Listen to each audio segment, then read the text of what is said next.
Olá, seja bem-vindo ao lançamento da série Brasil, A Última Cruzada. Você está prestes a conhecer uma história de sacrifício, virtude e coragem, que por muito tempo nos foi negada. Reunimos mais de 50 especialistas para produzir a maior série já feita sobre a história do Brasil. O que você está prestes a assistir é uma narrativa séria sobre a sua história. A Brasil Paralelo é uma organização 100% privada. Nosso objetivo é reverter as mazelas feitas na nossa cultura nos últimos anos. Não recebemos dinheiro público. A nossa independência é assegurada por milhares de pessoas que, ao travarem contato com o nosso trabalho, decidem se tornar membros e financiar essa transformação cultural.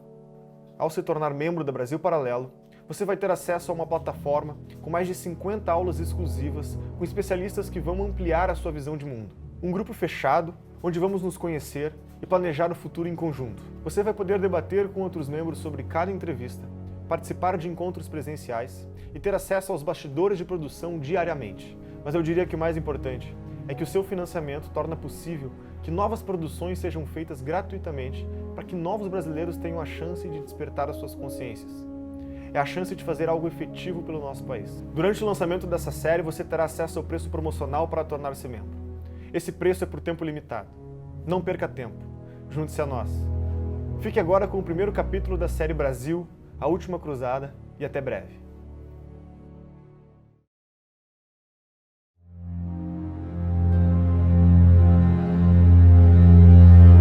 Assim como a biografia de um homem começa na história de seus ancestrais, nossa pátria não pode ser compreendida apartada daquela que a concebeu e gestou. E a nossa identidade terá de ser buscada em acontecimentos enterrados por muitos anos, a milhares de quilômetros, no velho mundo e nas profundezas do oceano. Neste mergulho rumo às origens remotas, muitas das linhas que separam os mitos da realidade e a história das lendas vão sendo borradas pelo nevoeiro dos séculos e pelas crenças dos antigos. Os acontecimentos que formam o curso do tempo vão deixando para trás verdades esquecidas, mas que de alguma forma podem ser resgatadas, porque estão marcadas no solo, nos escritos e nas memórias dos homens que já viveram. Essa é a história que vamos contar, de um povo que ultrapassou os limites impostos pelos oceanos e disputou palmo a palmo contra o vento os rumos do seu próprio destino e que assim fez dele o caminho para um novo mundo.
De repente é como tudo se passa, como se nós tivéssemos esquecido que somos brasileiros.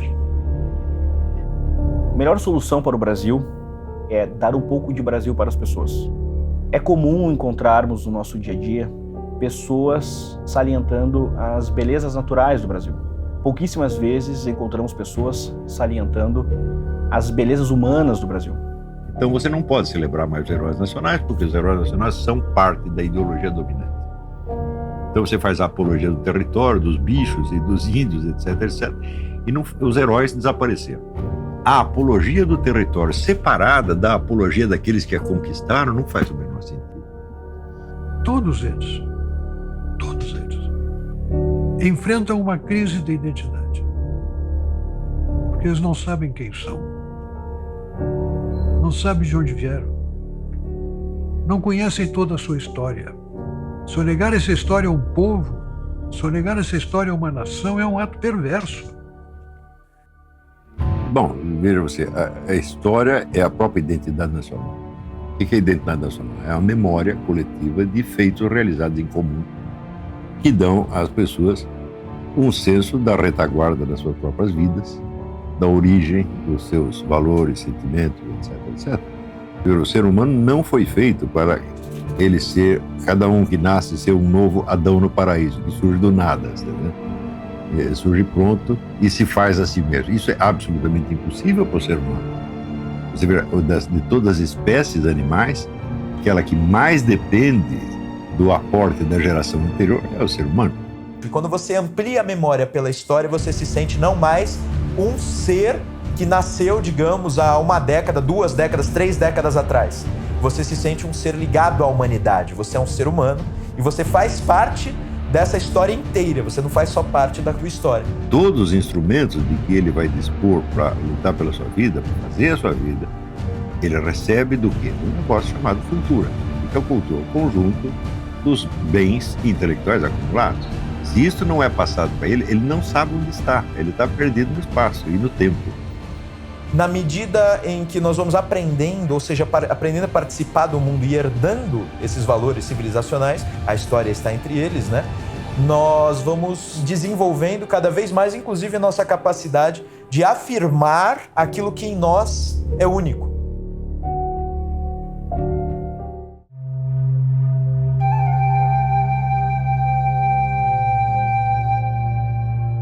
Somos tão jovens na história da humanidade que às vezes esquecemos do que nos permitiu chegar aqui e viver dessa forma.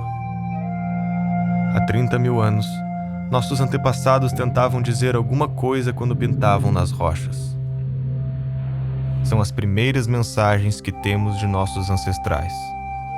A vida era difícil e lutávamos muito para sobreviver.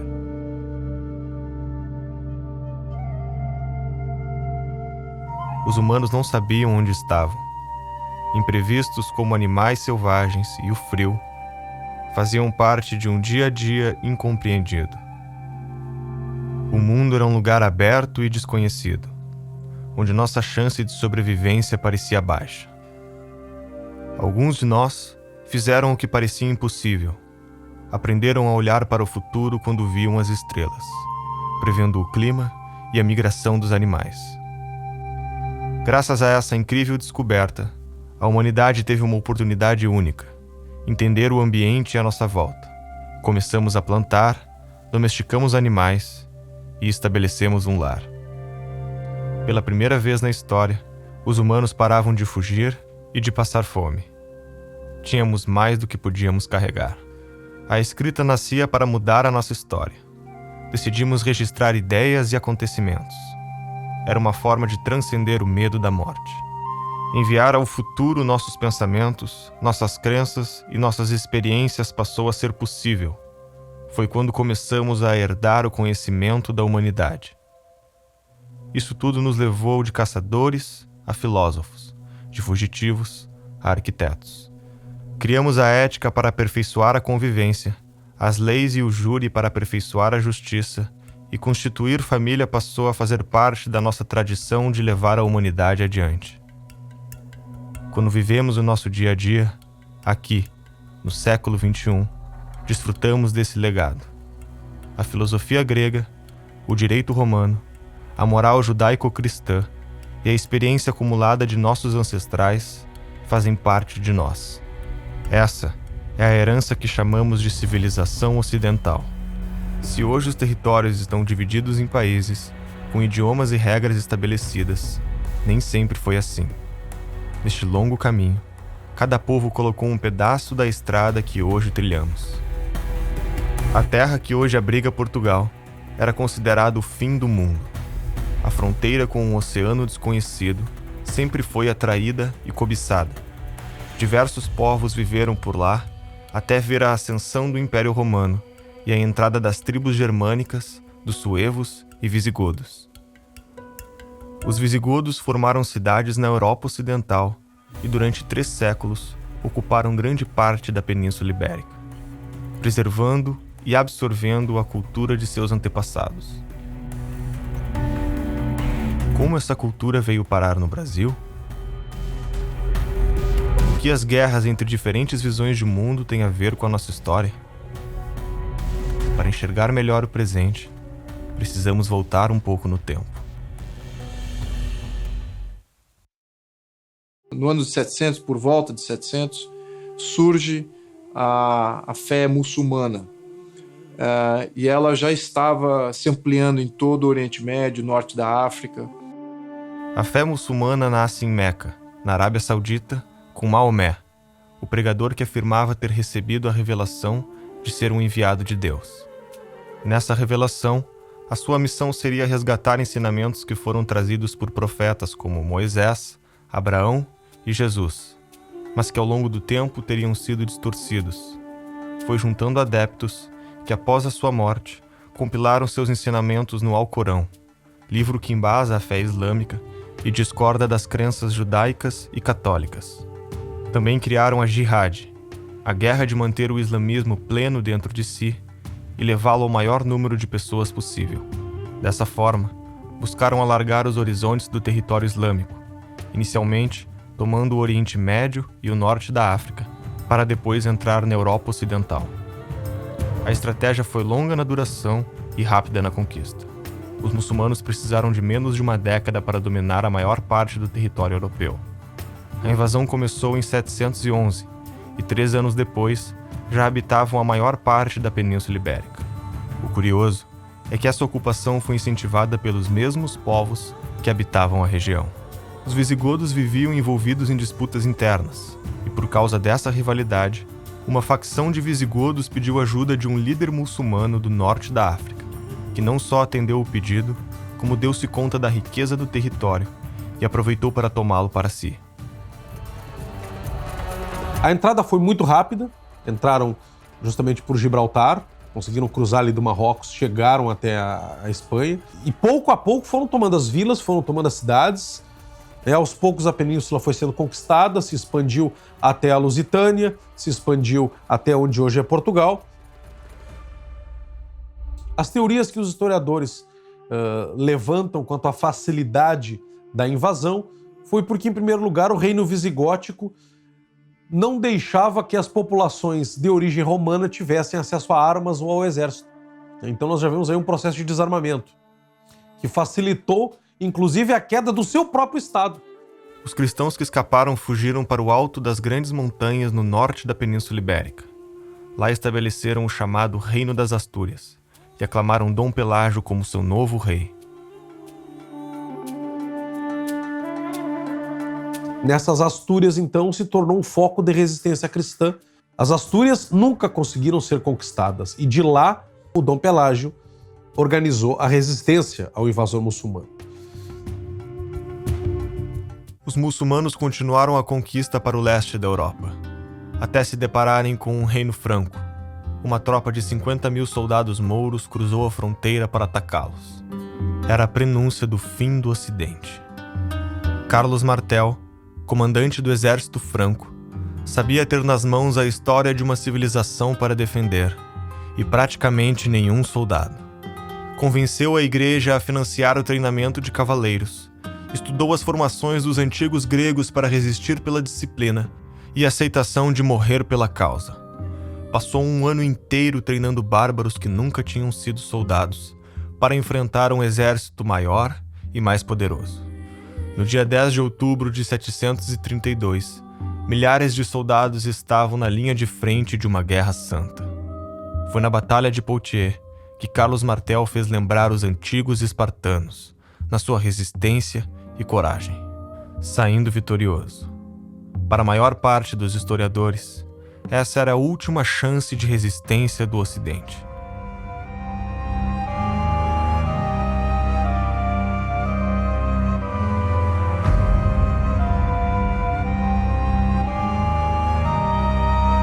A vitória significava um suspiro de esperança para os inimigos do Islã. Com isso, as Astúrias começaram o processo de reconquista do território dominado pelos muçulmanos.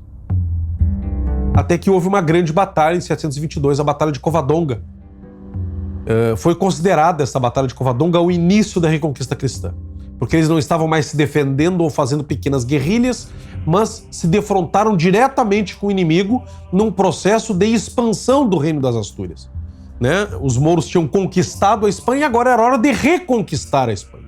Era hora de reconquistar o território perdido.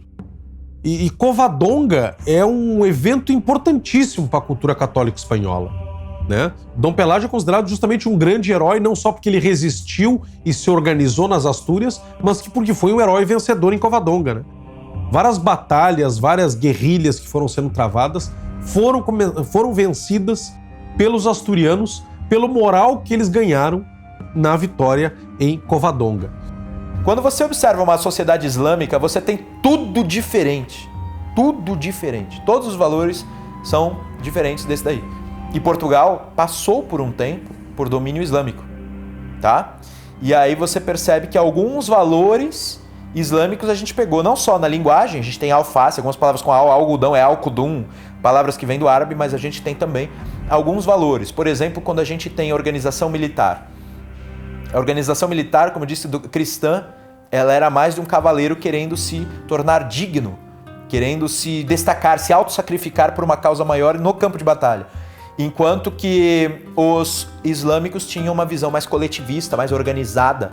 E aí Portugal e Espanha aprendem, eles mantêm o heroísmo cristão e aprendem as técnicas islâmicas. Porque primeiro eles apanharam, né? O Islã, se você observar o mapa, eles pegam a Península Ibérica quase toda, fica um pequeno pedaço de resistência e depois eles vão reconquistando.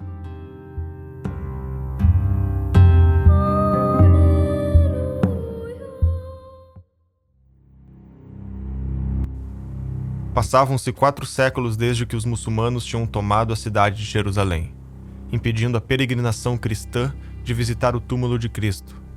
A vida ocidental nessa época parecia derrotada e sem esperanças. Em cada volta que dá à terra, a fé deixa de existir. O temor ao Senhor não mais prevalece entre os homens. A justiça desapareceu do mundo e a violência toma conta das nações. A mentira, a traição e a perfídia pairam sobre nós. A virtude não existe mais e hoje é algo sem valor. O mal reina em seu lugar. Se voltássemos no tempo, até o século XI, seria difícil acreditar em nossos olhos. A Europa parecia uma região amaldiçoada. Os governos centrais não eram organizados e as monarquias ainda engatinhavam repletas de grandes castelos que roubavam e guerreavam entre si. Uma terra devastada e sem leis. Em uma decisão sem precedentes, o Papa promete um lugar no céu para as almas daqueles que aceitarem marcharem até Jerusalém e retomar a Terra Santa. Para o Papa, era a oportunidade perfeita de unificar os cristãos ocidentais e orientais e colocar a Igreja novamente no centro do cenário político mundial. Se não era possível viver em paz na Europa, seu povo decidiu buscar uma vida melhor, neste mundo ou no próximo. Estava inaugurada a Era das Cruzadas. Agora milhares de cristãos vindos de toda parte da Europa marchavam para retomar Jerusalém das mãos dos seguidores de Maomé.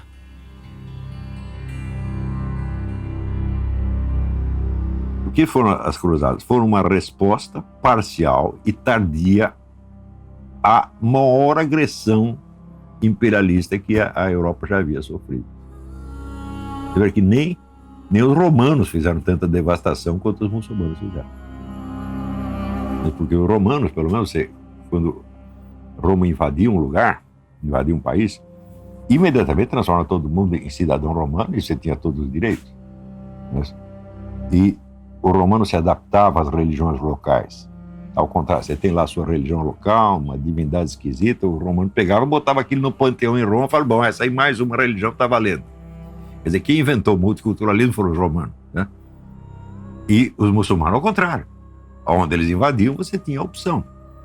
Você se converte ao Islã agora, você aceita a autoridade islâmica, ou tem 2 hipóteses. A primeira é você morrer, e a segunda é você virar um cidadão de segunda classe, que não pode praticar sua religião em público, não pode nem falar dela em público, Você não pode exercer este posto, aquele posto, aquele posto, aquele posto. Tá certo? O que quer que você ganhe? Nós vamos tomar metade de impostos. E assim por diante.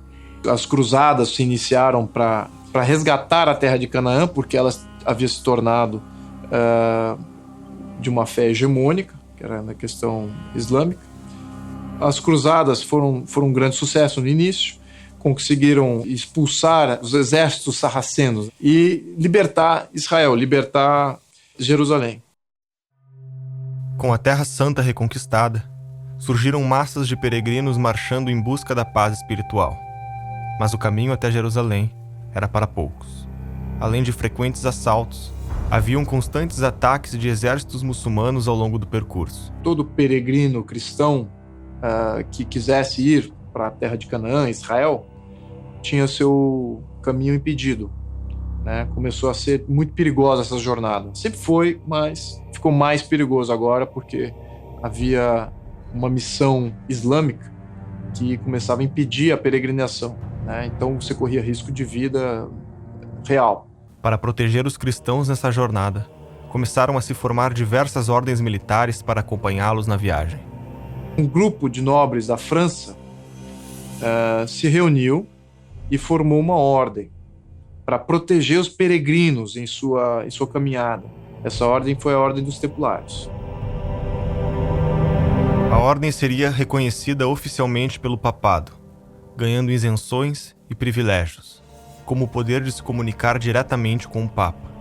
Ao ser admitido como cavaleiro, deviam jurar viver em castidade e pobreza, ser obediente ao mestre do templo e nunca recuar em campo de batalha. Conquistou grande popularidade e cresceu rapidamente, tanto em membros como em poder. Para defender as riquezas dos peregrinos durante as cruzadas, criou um mecanismo de depósito e saque, que tornou-se o embrião do sistema bancário. Eles eram religiosos e tinham um voto de não recuar no campo de batalha. Porque eles eram um terror dos mouros. A ordem poderia ajudar muito, esse novo exército está se formando, poderia ajudar muito na Constituição de Portugal. Então os templários, já no início do movimento templário, eles ajudaram em 2 pontos. Ajudaram a Portugal a expulsar os mouros e também a começar a defender as cruzadas. Em uma das incursões que os cristãos faziam nas terras tomadas por mouros, um pequeno exército comandado por Afonso Henriques foi surpreendido e encurralado pelos muçulmanos.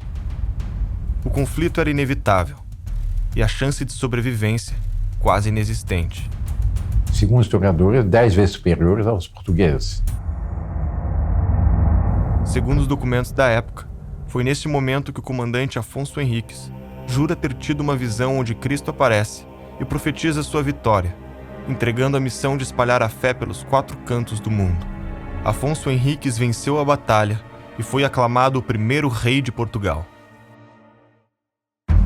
Fato ou lenda, o milagre de Ourique marcou de tal forma o imaginário português que se tornou presente na bandeira de Portugal e no espírito aventureiro dos próximos séculos. Os portugueses consideram esse documento como sendo a certidão de batismo de Portugal. Aí nasceu Portugal. São as fronteiras mais antigas da Europa hoje em dia.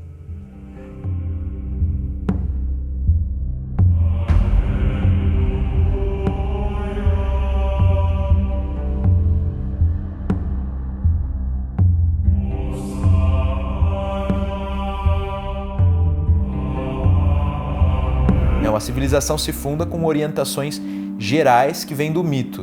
Mito não é sinônimo de mentira. Você vai ao dicionário e vai ver que mito tem várias acepções, uma delas é sim enganação, ilusão, mentira. Mas o mito, no sentido em que eu uso, é o sentido grego, e o sentido grego é uma explicação primordial sobre a ordem do universo e sobre a ordem humana. Então, por que primordial, né? Porque é uma explicação sem tempo, lá no passado, que você não sabe direito quando foi. Algumas coisas aconteceram e elas explicam como o universo surgiu, explicam como a vida humana se organizou e por quê, qual é o entrosamento dessas coisas. Sem mito não tem civilização. O que nós tivemos aqui é a figura do pai fundador.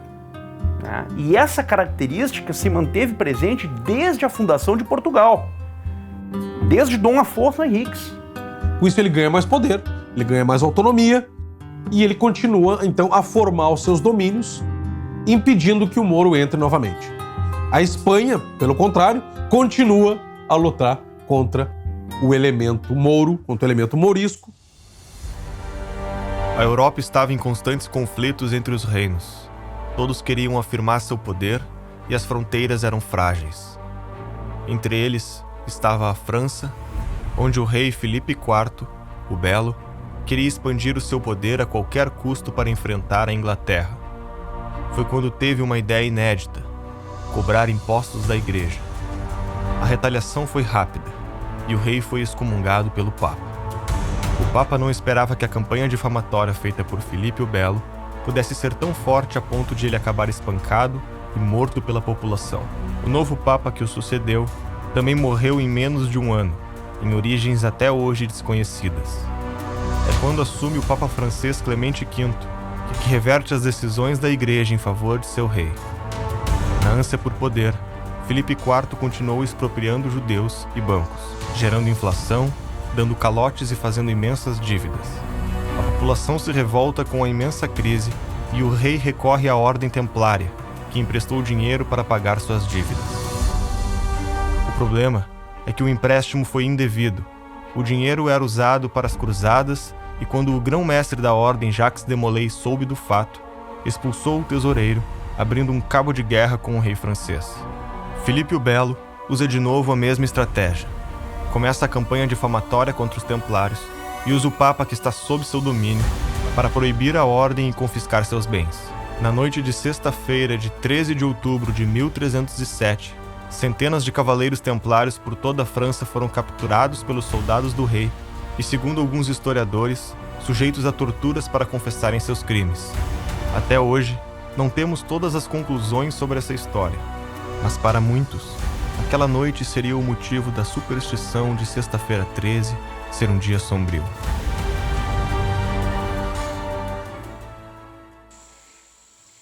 Templários é um problema muito ambíguo, porque os templários que inventaram, por exemplo, a letra de câmbio, né? O pessoal depositava dinheiro na Europa e retirava dinheiro quando chegava em Jerusalém, né? E eles roubaram um monte de dinheiro. Esta é que é a verdade. Mas, ao mesmo tempo, existe todo um legado heróico e místico dos templários. Foi um processo muito sangrento.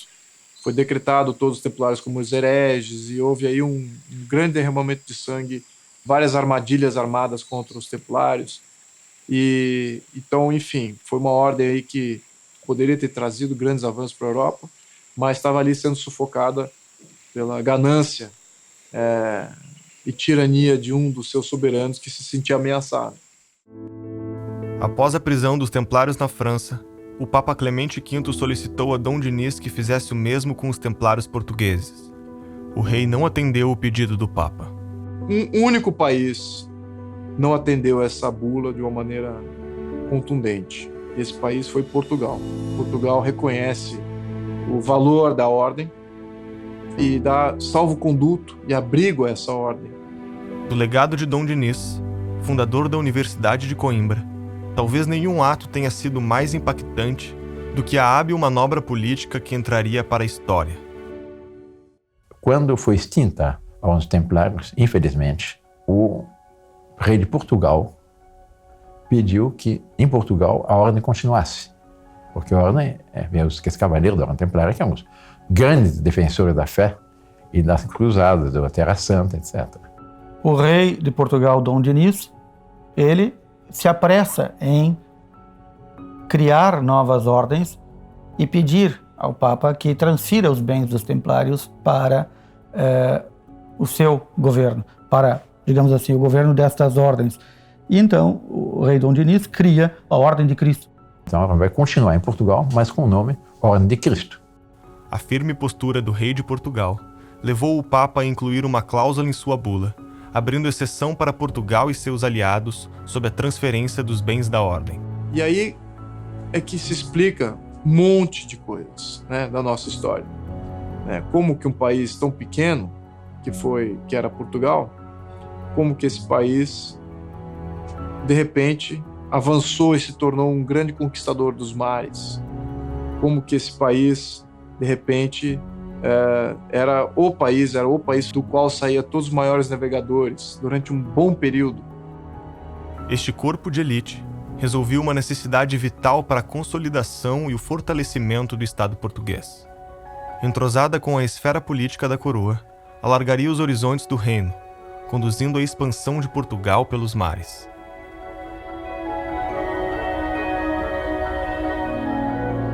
A vida política em Portugal também não seria tranquila. Os herdeiros de Dom Afonso Henriques não perpetuariam o governo da dinastia Afonsina. Mais uma grande guerra eclodia na Europa entre a Inglaterra e a França, chamada de Guerra dos 100 Anos. Muitos reinos se dividiram, dependendo do lado que apoiavam. Em 1383, o último rei da dinastia Afonsina, Dom Fernando I, morreu sem deixar herdeiros. Acontece que este rei tentou invadir o reino de Castela 3 vezes durante a Guerra dos 100 Anos, perdendo em todas, e na última foi obrigado a casar com a princesa de Castela para estabelecer a paz. A ausência de descendentes reais lançou Portugal em uma séria crise monárquica.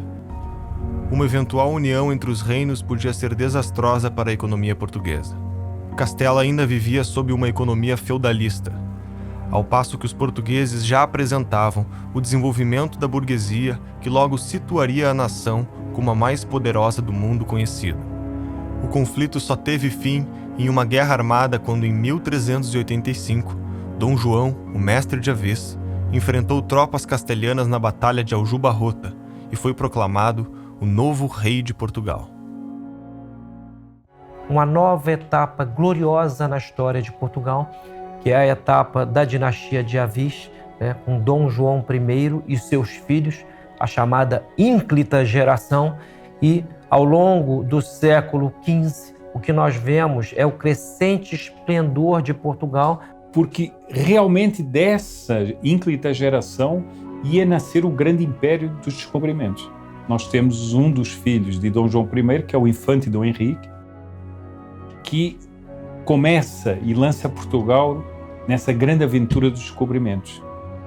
Nenhum dos filhos da ínclita geração se destaca mais do que o infante Dom Henrique, o navegador. Portugal foi e continuava sendo a extremidade ocidental da terra, o fim do mundo conhecido pelos europeus, com a forte crença de ser impossível navegar no Oceano Atlântico. Tudo isso costumava ser atribuído à vontade divina. Parecia ser uma impiedade a mera audácia de se aventurar por aquelas águas. Um dos mais influentes desses mitos era a história de São Brandão, monge irlandês que, segundo um relato muito popular a partir do século X, teria navegado pelo Atlântico Norte e descoberto várias terras fantásticas e paradisíacas.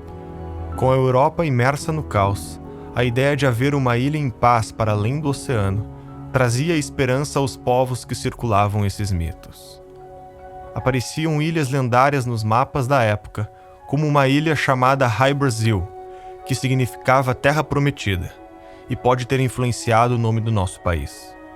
Procurar a Ilha Brasil, Antilha, o Purgatório ou Atlântida não era mais fantasioso do que procurar a China, a Índia, o Japão ou as Américas. Pouco a pouco, feitos impressionantes foram acontecendo. Primeiro ultrapassando lugares nunca antes visitados, depois descobrindo pequenas ilhas. No ano de 1485, o infante Dom Henrique é nomeado grão-mestre da Ordem de Cristo, cujos amplos recursos e os imensos privilégios acumulados seriam bem aproveitados nas navegações. Transformou muito de seus cavaleiros em navegadores e muitos de seus navegadores em cavaleiros. Nem tudo estava tranquilo na Europa enquanto as navegações progrediam. A guerra de séculos pelo território ainda apresentava riscos e, antes de conquistar os mares, haveria um último desafio na Europa Ocidental. Já passavam 6 séculos desde que os cristãos começaram o processo de reconquistar o território europeu. Os muçulmanos foram recuando até se concentrarem no sul da Europa, na região de Granada. O Emirado de Granada se torna o último bastião muçulmano na Península Ibérica, e ele cai sob Isabel a Católica. Ela era uma mulher de formação intelectual muito grande e pensa que é sua missão reconquistar de vez a Espanha, terminar o que os seus antepassados fizeram. Os muçulmanos estavam em Granada, eventualmente guerreavam contra os cristãos e tinham planos de reconquistar toda a província. Eles estavam em contato com os turcos e com os marroquinos para haver uma grande invasão na Espanha para recomeçar a conquista. Isabel conhecia toda a história da Reconquista. Ela era muito culta, né? Nós já tínhamos falado sobre isso. Ela era muito culta. Então ela conhecia isso e ela tinha uma noção de estratégia. Ela sabia que se ela não tomasse o Emirado de Granada rapidamente, toda essa história de mais de 700 anos poderia ser colocada na lata do lixo. O que Isabel e Fernando entendem? Nós não podemos atacar sozinhos. E eles se lembram que nas cruzadas, que acabaram há pouco tempo, o Papa deu indulgências para os cristãos de outros países que entrassem nas cruzadas. Então eles conseguiram que o Papa Inocêncio VII promulgasse uma bula convocando todos os cristãos de outros países a se juntar na Reconquista e ganhariam indulgências da mesma forma que ganharam nas cruzadas. Com isso, nós vemos um acúmulo de tropas estrangeiras chegando na Espanha para ajudar os cristãos espanhóis. Ingleses, irlandeses, franceses e alemães se integram ao exército castelhano. Mais de 50 mil homens vindo de fora passam a integrar o exército castelhano de Fernando e de Isabel. Isabel se faz presente pessoalmente nos acampamentos militares e eles partem para novas conquistas até chegarem aos pés da cidade de Granada. Os cristãos, nesses 8 meses, não esmoreceram, eles continuaram convictos de que uma hora Granada iria cair. Os mouros também sabiam que ia cair. Eles continuavam lutando apenas por heroísmo. Queriam ser fiéis àquilo que eles acreditavam. Mas finalmente Granada se rendeu, os reis católicos, os príncipes, nobres, sacerdotes, os grandes capitães cristãos vestem-se de galas, se posicionam às portas da cidade, os tambores rufam, bombardeios de honra são feitos, a cruz é alçada na torre mais alta, junto com as bandeiras de Castela, e com isso acaba a Reconquista. Os chefes mouros, eles tentam inclusive beijar a mão de Fernando e de Isabel, reconhecendo a soberania deles. E Fernando não deixa. Eu sou um rei, você é um rei também. Ainda que inimigo, eu não quero a sua humilhação. Isso foi no dia 2 de janeiro de 1492, às 15 horas. Desde então, os sinos das igrejas de Granada fazem soar 3 toques exatamente às 15 horas até hoje, em honra desse acontecimento. Vejam qual é a data novamente, 2 de janeiro de 1492. 1492 foi o ano em que Cristóvão Colombo empreende a sua navegação para a descoberta da América. Foi justamente no acampamento de Santa Fé que Colombo estava e viu a queda de Granada. Colombo estava lá, que ele tenta convencer Isabel a patrocinar a navegação. Por que influencia as navegações? O que as grandes navegações de Portugal e Espanha têm a ver com a Reconquista? Nós temos que ver que nós estamos falando de um processo de mais de 700 anos de luta por posse de território. Lá da distante Astúrias, os cristãos foram crescendo, foram baixando e foram se expandindo até conquistar todo o seu território. Então eles foram formados geração em geração na conquista de território e desbravamento do território. Até que não tem mais território a conquistar. Só lhes resta o mar. Cristóvão Colombo conseguiu que Isabel e Fernando financiassem a sua expedição. Era um objetivo antigo, que já tinha sido lhe negado por outros reis, inclusive pelo de Portugal. Em 1492, Colombo descobria o que chamou de Índias Ocidentais, que eram as ilhas da América Central.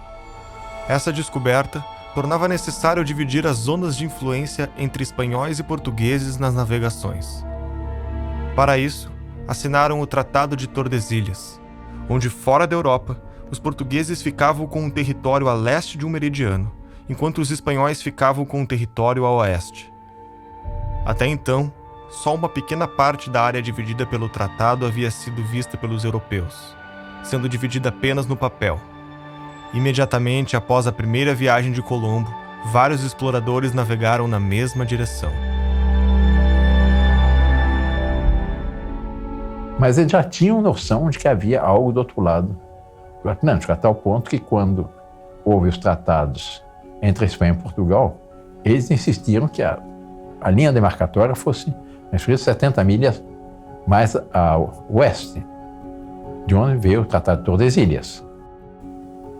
Mas eu não aceito, não concordo que se despreze o imenso valor que este país tem por ter nascido do esforço político e técnico de um povo, de um pequeno território, que foi a primeira nação organizada da Europa, localizado num canto da Península Ibérica, e que numa determinada época de sua trajetória dividiu o mundo em duas partes. Uma era dela e outra era da Espanha.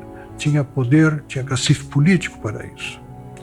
E conseguiu isso através do empenho do seu povo. Povos que nunca antes tinham se visto estavam prestes a se encontrar.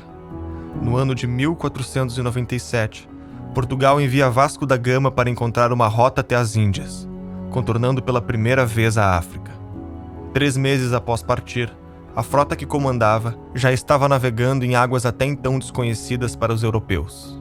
Em Moçambique, tiveram que se passar por islâmicos e quase tiveram seus navios roubados, até que finalmente, 10 meses depois, a frota alcançou o destino indiano e estabeleceu a Rota do Cabo, deixando o caminho aberto para a Índia. Na hora de regressar, navegaram contra o vento, e trechos da viagem que duraram apenas 23 dias, agora demoravam 132. Metade da tripulação pereceu, e das embarcações e dos 148 navegadores que estavam lá, só 2 delas, totalizando 55 homens, voltaram para Portugal. Vasco da Gama chegou 1 mês depois de seus companheiros, tendo que sepultar o seu irmão mais velho no caminho. No seu regresso, foi recompensado como o homem que finalizou um plano que levou 80 anos para ser cumprido. Recebeu o título de Almirante-Mor dos Mares da Índia, e em 1499 espalhou-se a notícia de que os portugueses tinham chegado às verdadeiras Índias. A viagem era a mais longa até então realizada, superior a uma volta completa ao mundo pela linha do Equador, e seria eternizada na epopeia Os Lusíadas, escrita por Luís Vaz de Camões. Um feito inacreditável, que seria superado logo no ano seguinte. As grandes navegações, eu comparo as grandes navegações com a NASA, as viagens espaciais, o Cabo Canaveral, nos Estados Unidos do século XX. E eu não sei quais eram as aventuras mais arrojadas. Se aquela de navegadores que se jogavam no mar aberto numa época de superstições, de receios, de medos, de incertezas, navegando em águas nunca dantes navegadas. Essa saída desses homens, essa expansão marítima, ela tinha a característica, que é a característica fundamental, de heroísmo, empreendimento humano. Homens ficaram pelos caminhos, ao longo de toda a tradição marítima. Portugal teve o privilégio de ter nos mares o seu maior cemitério. Por isso é que o Fernando Pessoa tem uns versos em que ele diz: ó mar salgado, quanto do teu sal são lágrimas de Portugal. E depois, no final desses versos, ele diz: valeu a pena? Tudo vale a pena quando a alma não é pequena. Uma segunda grande armada portuguesa foi enviada para a Índia, dessa vez com 13 navios, cerca de 1.500 homens e guiada por Pedro Álvares Cabral. Cabral era grão-mestre da Ordem de Cristo e um nobre de relacionamento fiel à coroa, descrito como culto, prudente e tolerante com os inimigos. No dia anterior da partida, a tripulação recebeu uma despedida pública que incluiu uma missa e comemorações com a presença do rei, da corte e de uma enorme multidão. Sua frota afastou-se bastante da costa africana, até desembarcar no que chamaram de Porto Seguro, no que achou tratar-se de uma ilha, que deu o nome de Vera Cruz. Cabral, tendo percebido que a nova terra estava a leste da linha de Tordesilhas, logo enviou um emissário a Portugal com a importante notícia. Alguns historiadores defendem que os portugueses já sabiam da existência da América do Sul. Por isso, o desvio da rota de Cabral e a insistência do rei Dom João II em mover para o oeste a linha de Tordesilhas. Outros defendem que o objetivo deste empreendimento era estabelecer relações comerciais na Índia e que o desvio se dava por necessidades de navegação, fazendo da descoberta algo acidental. Mas na lógica portuguesa, isso a gente vai encontrar já na Carta de Pero Vaz de Caminha, não existe casualidade quando você acredita na providência. Então é um debate menor no sentido português de seu tempo, porque um português fiel à tradição católica, ele não está se preocupando se ele chegou sem querer ou por querer. Ele acredita que está ali por um motivo e esse motivo é missionário. E esses elementos nós já encontramos na certidão de batismo, como muitas vezes é colocada assim, a Carta de Pero Vaz de Caminha. Como é que vocês acham que, de repente, um povo que na Idade Média lutou por 8 séculos contra o inimigo islâmico vai do nada se transformar num mercador? Só quero realizar comércio. Não faz o menor sentido. Essa história, assim como ela é contada, de que o português sai só para encontrar especiarias e para ter um melhor acesso a rotas comerciais, isso não se justifica de modo algum. É um desconhecimento completo de que era Portugal, né? De o que era o mundo medieval. O mundo medieval é um mundo de grandes guerreiros. Você não se lança num pequeno barco através de um oceano que você não conhece para encontrar um pau-brasa vermelhinho. Não é isso. É para encontrar a terra prometida. É para encontrar a terra abençoada. Isso é um fator motivador dos grandes descobrimentos, até mesmo hoje do espaço.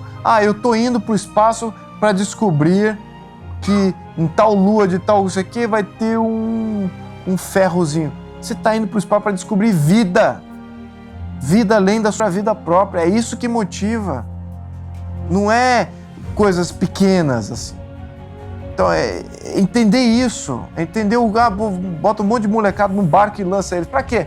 Porque eu quero que ele pegue uma pedra lá, né, do outro lado do oceano. É isso?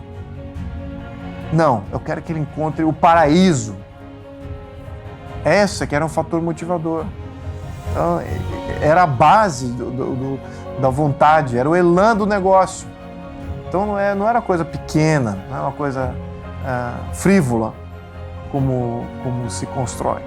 Não era nada disso. Claro, é mais difícil eu contar essa história para um número muito grande de pessoas. É muito mais complicado. O fato é que no dia 22 de abril de 1500, os portugueses atravessaram o Oceano Atlântico e chegaram no Brasil. Era o ápice da expansão marítima portuguesa. Portugal não era mais a extremidade do fim do mundo. E a história dos dois lugares nunca mais seria a mesma. A história merece ser contada. Pela sorte, pela providência, pela virtude ou por todas elas. Chegamos até aqui. Nossa trajetória tem nome.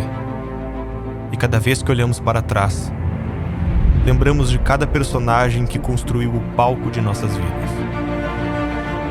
Temos a oportunidade de escolher nossas referências, aprender com os nossos erros, elevar o nosso moral.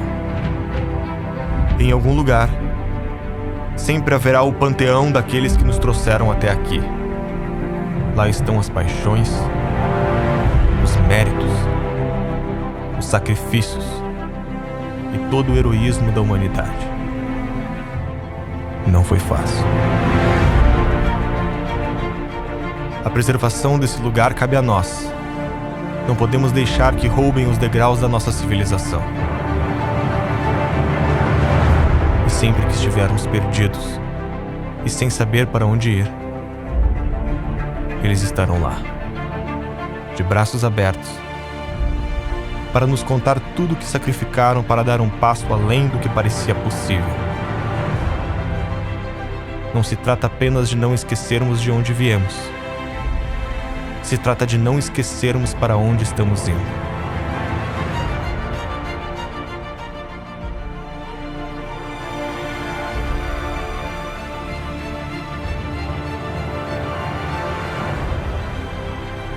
Nos momentos mais difíceis, a história deve ser lembrada.